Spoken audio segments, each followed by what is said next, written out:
सकता है। और मैं आपको बता दूं, कैसे हम विश्वास करें कि वो बिल सही ही होगी, क्योंकि ये सरकारी अनाज की गोनी को फाड़ के प्राइवेट गोनियों में जब माल को भरते हैं तो बिल भी ये उसी हिसाब से बनाते हैं। तो इसी चीज़ों को देखते हुए जो होता है कार्यपालिका, जो इन्वेस्टिगेशन जो करने का काम होता है, जो प्रशासन का काम होता है जांच करना, पड़ताल करना, वह कहीं न कहीं इसमें नहीं किया गया। क्योंकि इनके द्वारा एक रिपोर्ट लगाई जाती राशन डिपार्टमेंट को कि इस प्रोडक्ट की, इस अनाज की जाँच की जाए कि ये सरकारी है या नहीं है।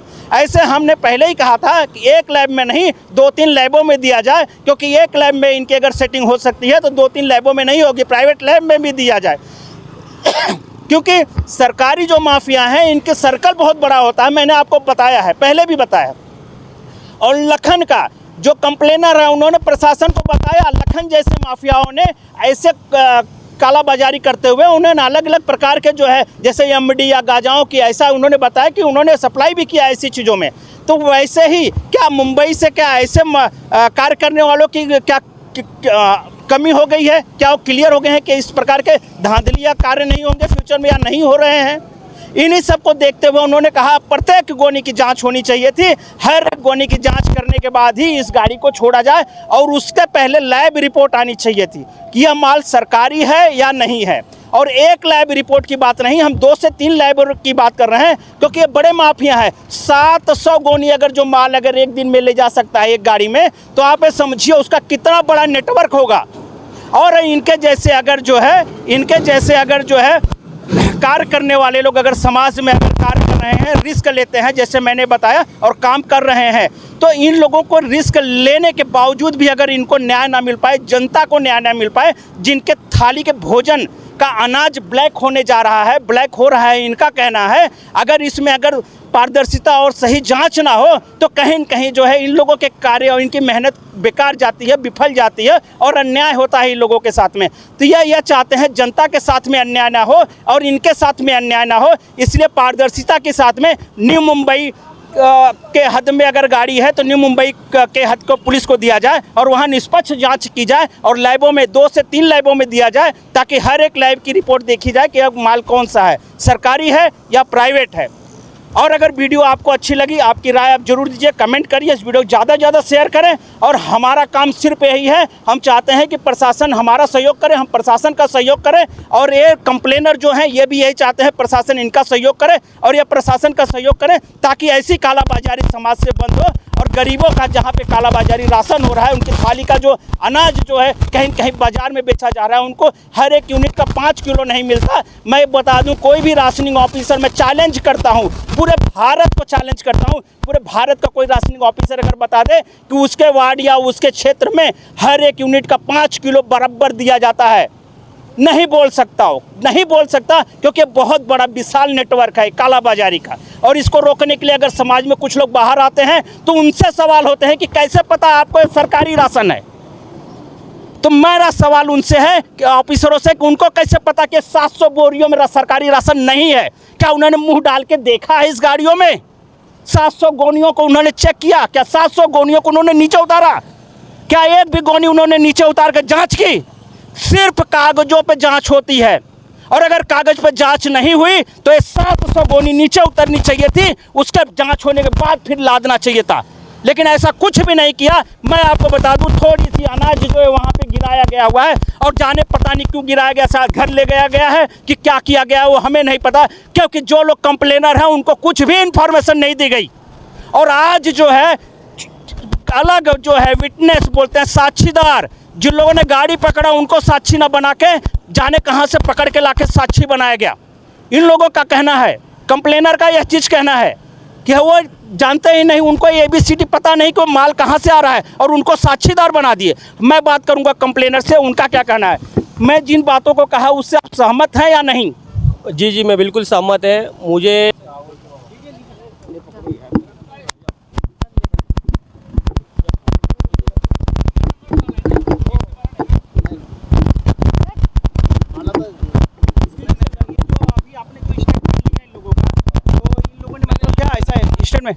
सर ये गाड़ी जो है खड़ी है किस बेस के ऊपर जाने वाली है, छूटने वाले क्या सर? गाड़ी को छोड़ा जा रहा है, गरीबों का राशन सर ये छोड़ दिया जाएगा?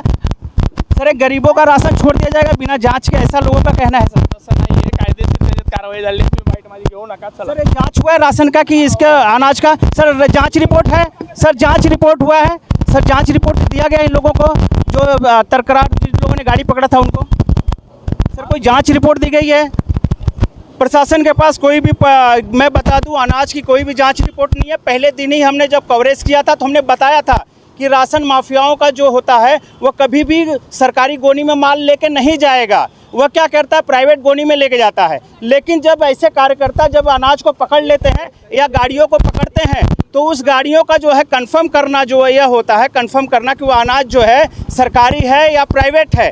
लेकिन वह जो है बिना लैब में जाँच किए बिना जांच किए जो है इस गाड़ियों को जो है सिर्फ एक इनवॉइस और बिल के आधार पर छोड़ दिया जाता है। कैसे यह प्रूफ हुआ बिल कैसे बोलती है बिल ओरिजिनल है या डुप्लीकेट है या फिर बिल जो दी गई है उसके बाद क्यों नहीं इन अनाजों का जो जांच किया जाता है। वहीं पे अधिकारियों ने जो है शिकायतकर्ताओं से सवाल किया, बहुत सारे क्वेश्चंस किए और वो लोग कर रहे थे और हम वेट कर रहे थे कि हमें जो है स्टेटमेंट देंगे बाइट देंगे, लेकिन ये जो है बाइट देने से इनकार कर रहे हैं और इस समय यहाँ पे हैं। लेकिन जैसे इन्होंने बहुत सारे क्वेश्चंस जो है यह जो है आरोप जिन लोगों ने आरोप लगाया था जिन लोगों ने गाड़ी पकड़ी थी उन लोगों से किया गया। लेकिन वहीं पे हमारे 2-4 सवाल जो है ऑफिसरों से हैं कि क्या इन माल को क्यों नहीं जांच की गई, क्या ऐसे में माफियाओं का मन बढ़ते जाएगा, क्या ऐसे में जो है ऐसे में क्या है कि जो सरकारी अनाज जो है ऐसे ही चोरी होता रहेगा समाज में, क्या जांच करना इनका विषय नहीं था। सर जांच रिपोर्ट मिल जाएगी सर। देखिए जो है प्रशासन हमारे सवालों को जवाब नहीं दे रहा है। हमारे सवाल आज भी वही हैं, क्या गरीबों का अनाज जो है ऐसे ही क्या चलते रहेगा इनवॉइस और बिल के ऊपर, क्या गरीबों का अनाज 700 गोनी क्या चला जाएगा। अगर यह गरीबों का अनाज होगा तो गरीबों की थाली का भोजन जो है यह प्रशासन द्वारा समझ जाइए छीना जा रहा है। नहीं तो इसकी जांच रिपोर्ट लैब रिपोर्ट अगर आ जाए तो लोगों को क्लियर हो जाए कि यह सरकारी अनाज है या नहीं है। हम मीडिया में भी लोगों को पता चल जाएगा हमारे माध्यम से कि यह प्राइवेट अनाज है। लेकिन यह कहीं कहीं क्यों नहीं लैबों में जांच कराया गया अनाज को। लैब में अनाज कराना हमने बताया था कि यह लैब में अनाज की जांच होनी बहुत ज़रूरी है, क्योंकि यह क्या बोलते हैं कि मार्केट में ऐसे अनाज मिलते हैं तो माफियाओं का अनाज कैसे पकड़ेगा प्रशासन। प्रशासन क्यों नहीं कोई नई तरीके से का कभी अनाज को पकड़ा है प्रशासन ने। मेरा ये सवाल है, क्या माफियाओं का अनाज प्रशासन ने कभी पकड़ा है तो क्या उसकी जांच किया है कि नहीं किया है लैब में। अगर कार्यकर्ता द्वारा या फिर किसी समाज सेवी द्वारा अगर माल को पकड़ा जाता है वहीं पे क्यों नहीं उसके माल की जांच होती है। क्यों उससे जब सवाल जवाब होता है कि कैसे पता आपको यह माल जो है सरकारी है कि नहीं है। यह जो है क्योंकि जांच करना जो है इन्वेस्टिगेशन करना जो है प्रशासन का काम है, इसलिए वह उनकी जवाबदारी होती है जांच करना इन्वेस्टिगेशन करना।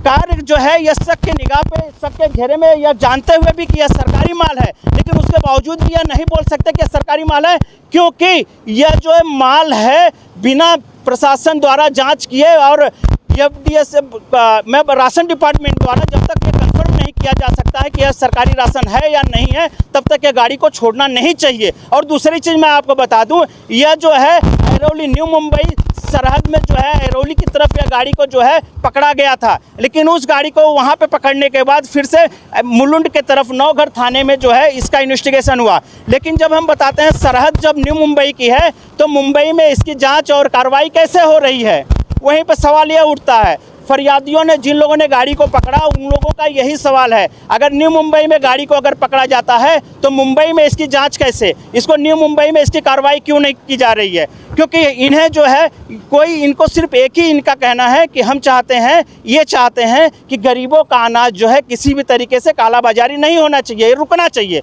लेकिन रुकेगा कैसे जब तक जाँच नहीं होगी। अगर जाँच हो जाती तो पानी का पानी दूध का दूध क्लियर हो जाता कि यह कि यह किस चीज़ का माल है। लेकिन क्या बिल के आधार पे आप शुद्धता या आप राशन या सरकारी राशन का माल है या नहीं आप कर सकते हैं। उसके ऊपर बिल कौन सी दी गई है, कच्ची बिल है पक्की बिल है, जीएसटी है कि नहीं है, इन सारी चीज़ों का क्या है, नॉर्मल बिल है, वो भी हम आपको शो करेंगे। हम आपको स्क्रीन के ऊपर दिखाएंगे उस बिल को जो बिल कंप्लेनर को दिया गया है उनके द्वारा। तो क्या उस बिल के आधार पर 700 गोनी माल मुंबई से बाहर जा सकता है, क्या उस बिल के ऊपर जा सकता है। और मैं आपको बता दूं कैसे हम विश्वास करें कि वो बिल सही ही होगी, क्योंकि यह सरकारी अनाज की गोनी को फाड़ के प्राइवेट गोनियों में जब माल को भरते हैं तो बिल भी ये उसी हिसाब से बनाते हैं। तो इसी चीज़ों को देखते हुए जो होता है कार्यपालिका, जो इन्वेस्टिगेशन जो करने का काम होता है, जो प्रशासन का काम होता है जांच करना, पड़ताल करना, वह कहीं न कहीं इसमें नहीं किया गया। क्योंकि इनके द्वारा एक रिपोर्ट लगाई जाती राशन डिपार्टमेंट को कि इस प्रोडक्ट की, इस अनाज की जांच की जाए कि ये सरकारी है या नहीं है। ऐसे हमने पहले ही कहा था कि एक लैब में नहीं 2-3 लैबों में दिया जाए, क्योंकि एक लैब में इनकी अगर सेटिंग हो सकती है तो 2-3 लैबों में नहीं होगी, प्राइवेट लैब में भी दिया जाए। क्योंकि सरकारी जो माफिया हैं इनके सर्कल बहुत बड़ा होता है, मैंने आपको बताया है, पहले भी बताया। और लखन का जो कंप्लेनर है उन्होंने प्रशासन को बताया, लखन जैसे माफियाओं ने ऐसे कालाबाजारी करते हुए उन्होंने अलग अलग प्रकार के जो है जैसे एमडी या गांजाओं की, ऐसा उन्होंने बताया कि उन्होंने सप्लाई भी किया ऐसी चीज़ों में। तो वैसे ही क्या मुंबई से क्या ऐसे कार्य करने वालों की क्या कमी हो गई है? क्या वो क्लियर हो गए हैं कि इस प्रकार के धांधलिया कार्य नहीं होंगे फ्यूचर में या नहीं हो रहे हैं? इन्हीं सब को देखते हुए उन्होंने कहा प्रत्येक गोनी की जांच होनी चाहिए थी। हर गोनी की जांच करने के बाद ही इस गाड़ी को छोड़ा जाए और उसके पहले लैब रिपोर्ट आनी चाहिए थी कि यह माल सरकारी है या नहीं है। और एक लैब रिपोर्ट की बात नहीं, हम 2 से 3 लैब की बात कर रहे हैं, क्योंकि ये बड़े माफिया हैं। 700 गोनी अगर जो माल अगर एक दिन में ले जा सकता है एक गाड़ी में, तो आप ये समझिए उसका कितना बड़ा नेटवर्क होगा। और इनके जैसे अगर जो है कार्य करने वाले लोग अगर समाज में अगर कार्य कर रहे हैं, रिस्क लेते हैं जैसे मैंने बताया और काम कर रहे हैं, तो इन लोगों को रिस्क लेने के बावजूद भी अगर इनको न्याय ना मिल पाए, जनता को न्याय ना मिल पाए, जिनके थाली के भोजन का अनाज ब्लैक होने जा रहा है, ब्लैक हो रहा है, इनका कहना है अगर इसमें अगर पारदर्शिता और सही जांच ना हो तो कहीं न कहीं जो है इन लोगों के कार्य और इनकी मेहनत बेकार जाती है, विफल जाती है और अन्याय होता है इन लोगों के साथ में। तो यह चाहते हैं जनता के साथ में अन्याय ना हो और इनके साथ में अन्याय ना हो, इसलिए पारदर्शिता के साथ में न्यू मुंबई के हद में अगर गाड़ी है तो न्यू मुंबई के हद को पुलिस को दिया जाए और वहाँ निष्पक्ष जांच की जाए और लैबों में 2 से 3 लैबों में दिया जाए, ताकि हर एक लैब की रिपोर्ट देखी जाए कि अब माल कौन सा है, सरकारी है या प्राइवेट है। और अगर वीडियो आपको अच्छी लगी, आपकी राय आप जरूर दीजिए, कमेंट करिए, इस वीडियो को ज़्यादा से ज़्यादा शेयर करें। और हमारा काम सिर्फ यही है, हम चाहते हैं कि प्रशासन हमारा सहयोग करे, हम प्रशासन का सहयोग करें, और ये कंप्लेनर जो हैं ये भी यही चाहते हैं प्रशासन इनका सहयोग करे और ये प्रशासन का सहयोग करें, ताकि ऐसी कालाबाजारी समाज से बंद हो और गरीबों का जहाँ पे कालाबाजारी राशन हो रहा है, उनकी थाली का जो अनाज जो है कहीं कहीं बाजार में बेचा जा रहा है, उनको हर एक यूनिट का 5 किलो नहीं मिलता। मैं बता दूं, कोई भी राशनिंग ऑफिसर मैं चैलेंज करता हूं, पूरे भारत को चैलेंज करता हूं, पूरे भारत का कोई राशनिंग ऑफिसर अगर बता दे कि उसके वार्ड या उसके क्षेत्र में हर एक यूनिट का 5 किलो बराबर दिया जाता है, नहीं बोल सकता, क्योंकि बहुत बड़ा विशाल नेटवर्क है कालाबाजारी का। और इसको रोकने के लिए अगर समाज में कुछ लोग बाहर आते हैं तो उनसे सवाल होते हैं कि कैसे पता आपको ये सरकारी राशन है। तो मेरा सवाल उनसे है कि ऑफिसरों से कि उनको कैसे पता कि 700 बोरियों में सरकारी राशन नहीं है? क्या उन्होंने मुंह डाल के देखा है इस गाड़ियों में? 700 गोनियों को उन्होंने चेक किया? क्या 700 गोनियों को उन्होंने नीचे उतारा? क्या एक भी गोनी उन्होंने नीचे उतार कर जांच की? सिर्फ कागजों पे जांच होती है, और अगर कागज पे जांच नहीं हुई तो ये 700 गोनी नीचे उतरनी चाहिए थी, उसके जांच होने के बाद फिर लादना चाहिए था, लेकिन ऐसा कुछ भी नहीं किया। मैं आपको बता दूं, थोड़ी सी अनाज जो है वहाँ पे गिराया गया हुआ है, और जाने पता नहीं क्यों गिराया गया, शायद घर ले गया है कि क्या किया गया वो हमें नहीं पता, क्योंकि जो लोग कंप्लेनर हैं उनको कुछ भी इन्फॉर्मेशन नहीं दी गई। और आज जो है अलग जो है विटनेस बोलते हैं, साक्षीदार, जिन लोगों ने गाड़ी पकड़ा उनको साक्षी न बना के जाने कहाँ से पकड़ के लाके साक्षी बनाया गया। इन लोगों का कहना है, कंप्लेनर का यह चीज़ कहना है कि वो जानते ही नहीं, उनको ABCD पता नहीं कि माल कहाँ से आ रहा है, और उनको साक्षीदार बना दिए। मैं बात करूँगा कंप्लेनर से, उनका क्या कहना है। मैं जिन बातों को कहा उससे आप सहमत हैं या नहीं? जी मैं बिल्कुल सहमत है। मुझे पहली बात तो ये जो गाड़ी पकड़ी गई है ये नवी मुंबई के हद में पकड़ी गई थी, जो ब्रिज है। पता नहीं कि ये नवगढ़ पुलिस स्टेशन क्यों ट्रांसफ़र हुआ, क्योंकि जिसके नाम से माल आया है उस पर ऑलरेडी नवगढ़ पुलिस स्टेशन में 2015 में भी एक मुकदमा दर्ज हुआ है। और मैंने उनसे कहा था कि मुझे इस माल की लैब से जांच की जाए, लेकिन सरकार जो राशन अधिकारी उनका कहना है कि पुलिस ने, जो हमने कॉल के माध्यम से बात की थी वो भी कॉल हमारे पास रिकॉर्डिंग है, और कुछ पुलिस अधिकारियों से भी मेरी कुछ बातें हुई वो भी हमारे पास रिकॉर्डिंग है। ये इसके पूरे पुख्ता सबूत हम एंटी करप्शन ब्यूरो को भी देंगे। और उसमें कहा गया है कि हमसे पुलिस ने इस प्रकार से कोई रिपोर्ट नहीं मांगी गई है। अगर ये नवी मुंबई के हद में पकड़ी गई है तो इसकी कार्रवाई नवगढ़ पुलिस स्टेशन क्यों कर रही है? क्या ये राशन माफिया को बचाने के लिए ये नई नई तरकीबें ढूंढ के ला रहे?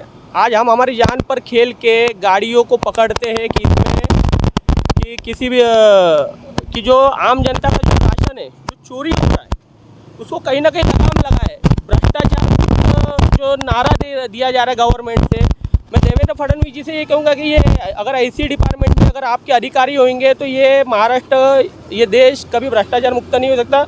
आज इसकी हमने लिखित शिकायत भी दी गई थी। इसके बावजूद भी थोड़ी देर पहले हम जब जगह की पुष्टि कर रहे हैं तो तब हमने देखा कि यह जो इन्वेस्टिगेशन अधिकारी थे ये ऑन ड्यूटी नहीं थे, ये ड्यूटी पे नहीं थी। इसके बावजूद भी ये क्या नाम है उनका राजपूत नाम है और जो हमें बिना इन्फॉर्म किए या इनका पंचनामा भी हो गया हर चीज़ें, और जैसे हमने कैमरा चालू किया तो किसी भी प्रकार के सवाल को जवाब दिए यहाँ से वो निकल गए। मेरी सरकार से स्पष्ट मांग है जब ये नवी मुंबई की हद में और इसकी उच्च स्तरीय जांच की जाए, क्योंकि अगर 35,000 किलो अनाज, ये तो सिर्फ शुरुआत है, अगर आप उन गोडाउन पे चेक करेंगे तो लाखों किलो अनाज उस गोडाउन में मौजूद है जिसमें प्लास्टिक चावल भी वो हो सकता है। आज ये घटना को 3 दिन होने के बावजूद भी कोई एक्शन नहीं ले जा रही है, माल यहाँ का वहाँ अफरा तफरी कर दिया जाता है। जब तक सिस्टम इस प्रकार से काम करेगा आम जनता को न्याय नहीं मिलेगा। इसमें आपसे ऑफिसर्स कुछ सवाल कर रहे थे, किस टाइप के सवाल कर रहे थे आपके?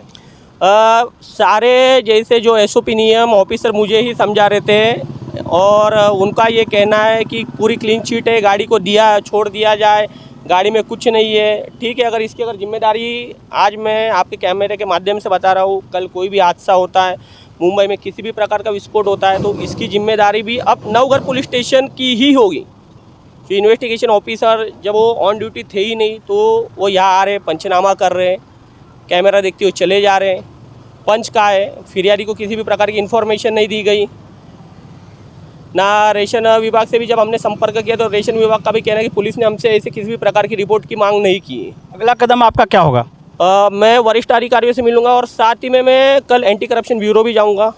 जैसे अगर आपने वो इनवॉइस बिल है, अब उनका कहना है कि हमारे पास इनवॉइस बिल है, इनवॉइस बिल में आप क्लियरली देख सकते हैं कि जब महाराष्ट्र से गाड़ी कर्नाटका जा रही तो उसमें किसी भी प्रकार का डिस्टेंस मेंटेनेंस, जो डिस्टेंस डालना होता है कि एक जगह से गाड़ी दूसरे जगह, उसका डिस्टेंस डाला नहीं गया है, क्योंकि गाड़ी ये कर्नाटका नहीं जा रही थी। दूसरी बात, अगर ये गाड़ी नवी मुंबई के हद में पकड़ी गई है तो ये नवघर पुलिस स्टेशन इसकी कार्रवाई क्यों की जा रही, उन्हें इसमें क्या रुचि? जब हमने कहा कि केस अगर जिनके हाथ में वहाँ ट्रांसफ़र की जाए फिर भी पुलिस इसे टालाटाल क्यों कर रही। और मैं वरिष्ठ अधिकारियों से कल मिलूंगा, साथ ही साथ में मुंबई कमिश्नर हुए, रेशन अधिकारी हुए और एंटी करप्शन ब्यूरो है, उनके अधिकारियों से मिलकर मैं संबंधित जो मेरे पास एविडेंस है, जो इन्वेस्टिगेशन अधिकारी से जुड़े या अन्य लोगों से जुड़े, ये कल मैं उनके सामने पेश करूँगा। उसके बाद जो भी वरिष्ठ अधिकारी कार्रवाई करेंगे उसे हम देखते हैं। अगर अन्यथा मुझे समाधानकारक कार्रवाई नहीं मिली तो मैं इसके लिए PIL दाखिल करूँगा कोर्ट में। अच्छा, आप क्या उम्मीद रखे थे नवघर पुलिस स्टेशन से जब आपने गाड़ी पकड़ी? तो आपके दिल में क्या आया कि आपने इतनी 700 गोनी आपने पकड़ ली है, गरीबों को न्याय मिल जाएगा, ऐसी कालाबाजारी रुकेगी? आपके मन में ऐसा क्या सवाल आया? नहीं, क्योंकि हमें पता था कि ये जो राशन माफिया है, जिसकी पवई पुलिस स्टेशन के हाथ में साकिना का अच्छी खासी पकड़ है, इससे पहले भी जब गाड़ियाँ पकड़ी गई है किसी प्रकार की कार्रवाई हुई नहीं है, इसलिए हमें उम्मीद थी कि नवघर पुलिस स्टेशन में हमें एक समाधानकारक इसका निकाल मिलेगा। लेकिन आखिर राशन माफिया है जिनके तार पूरे मुंबई में जुड़े हैं, जो जिसके नाम से राशन है वो आता ही नहीं है, वो किसी और को बेचता है, जो ब्रोकर है शायद, जो हर जगह पहुंच जाता है, हर पुलिस स्टेशन पहुंच जाता है। पत्रकारों पे भी इन लोग झूठे एलिगेशंस करते कि हमारी गाड़ियाँ रुकते, पैसा मांगते, ये मतलब पत्रकारों को झूठी पुलिस की सहायता से फंसाने की भी कोशिश की जाती है आज। और जो अगर पहली बात, अगर ये हमारे पास फुटेज है इसकी कि गाड़ी कहाँ पकड़ी गई है, तो इसमें नवघर पुलिस स्टेशन इतनी रुचि क्यों दिखा रहा है? अगर ऐसे ही चलता रहा कार्रवाई और कार्य करने वाले सारे लोग, तो क्या समाज में आने वाले समय में लोग ऐसे गाड़ियाँ पकड़ने का काम करेंगे? लोग नहीं, लोगों का विश्वास है, जब कानून व्यवस्था से लोगों का विश्वास उड़ जाएगा। जैसे कि आपने देखा, नीलेश जी ने जिन चीज़ों को बताया, इन्होंने अपनी आप बीती इन्होंने बताई कि इन्होंने अगर गाड़ियों को पकड़ा, सारी चीज़ें इन्होंने किया इस हिसाब से। तो अगर समाज में अगर इस टाइप के अगर काम हो रहे हैं, ऐसे अगर कार्य चल रहे हैं, तो इन टाइप के काम करने वालों के ऊपर जो है कड़ी कार्रवाई और अलग अलग तरीके से जो है इन्वेस्टिगेशन करना चाहिए था। लेकिन वहीं पे हम देख रहे हैं कि इस प्रकार का इन्वेस्टिगेशन से जो है इन लोगों के अंदर नाराज़गी है, ये लोग जो है नाराज़ चल रहे हैं। यह चाहते थे कि गरीबों का जो है अनाज जो है लोगों तक जो है पहुंचाया जाए और जो है लोगों तक पहुंचाया जाए। और अभी प्रशासन आई हुई है और क्या हो गया? पूछो उनको क्या हो गया। ठीक है ना, ये फाइन का किया हुआ है, इनका एफआईआर किया हुआ 3.5 लाख रुपया 3.5 मांगा। ये गाड़ी जमा की ये आपकी गाड़ी है सर? हाँ, ये कहाँ जा रही थी गाड़ी? वो बता के मैं आपको सर इसमें कैसा अनाज है? बताऊँगा, सब बताऊँगा। ये पर चला ना। हाँ मैं किया हूँ। नहीं ये क्या है, इनको पे एफआईआर किया है खंडी पे, पैसा मांग रहा। पहले भी 3.5 लाख रुपया मांगा था, हमने नहीं दिया। पुलिस चौकी में सबने किया कि आज आप क्या है हमारा। अब जाए क्या पुलिस चौकी जाके नियमदार किधर है? सर कितना माल है इसमें? वो ढाबा पर गाड़ी नहीं छोड़ रहा, ढाबा के पुलिस गाड़ी जाने का ना। सर क्या नाम है आपका? सर क्या नाम? माल का मालिक हूँ। क्या नाम है सर? सर आप मालिक हैं? नहीं वो बोलेगा ये लोग ढाबा पर गाड़ी नहीं छोड़ रहे। सर क्या नाम है आपका? ढाबा कहाँ गए?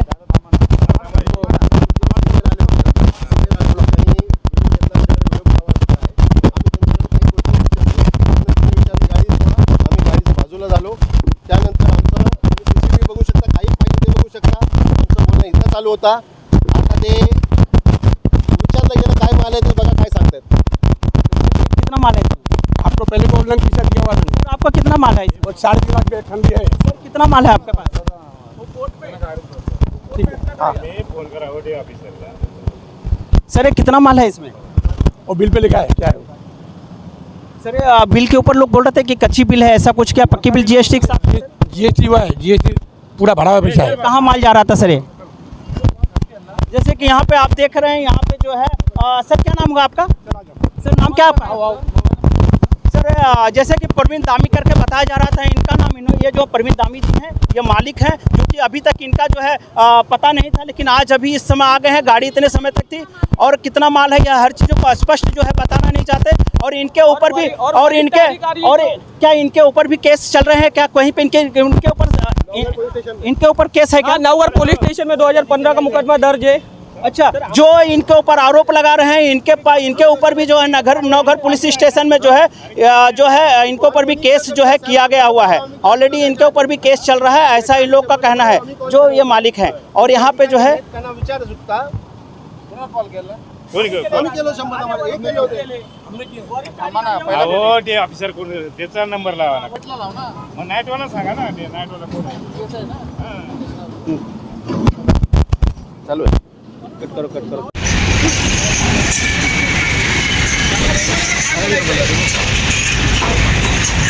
त्याला बोलून द्या काय बोलायचं आहे। इसको बुलाओ रे, उसके बाद क्या करेगा? गाडी कोणी थांबवली, कुठे आहे कुठे जाय बघा। कोणी पण गाडी आहे ना।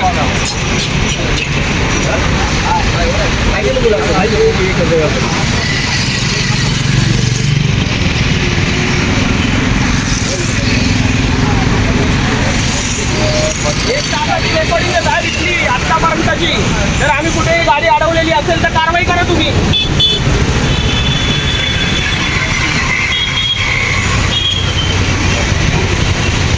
एक तासाची पूर्ण रेकॉर्डिंग आतापर्यंत गाडी आम्ही कुठे अडवली असेल तर कारवाई करा तुम्ही।